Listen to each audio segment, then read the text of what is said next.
Are you bored stiff and think you have a pretty good grasp on the way the Republican Party of the United States has been handled in the past couple of years? You might want to go a little further back. Jesus and John Wayne by Kristen Kobes Du Mez is a comprehensive deep dive into Christian evangelicalism and its powerful takeover throughout history and culture, dating back to the 1940s all the way to today. This book was released back in 2021, which means it had no assistance through AI-generated prompts or software that was becoming more prominent in 2023. It is 309 pages long and structurally 16 chapters. The first names conjured up from the title alone will make people think of complete polar opposites, but with the basis of this book, they're sadly more intertwined than they should be. Throughout the book, the author gives both a historical record of the United States was changing after the fallout of World War II and the subsequent political battles that followed during the Cold War, the end of the Cold War, the fallout of 9/11, and the subsequent rise of Donald Trump.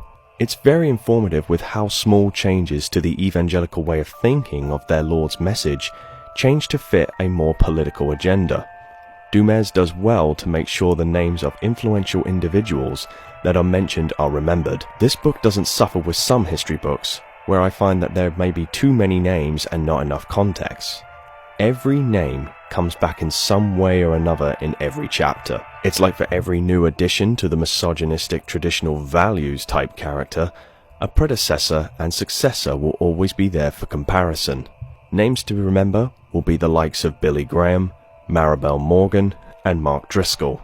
Du Mez is to be praised for her writing style here, as not only is she a professor of history at Calvin University in Michigan, but she has also written columns in the magazines Christianity Today and Christian Century, the latter of which is mentioned to a great degree when it pertains to the amplification of the evangelical movement and its subsequent fringe group acceptance. This is a solid recommendation for anyone trying to understand the events of the US today. My rating for this book is a solid 5 fingers out of 5.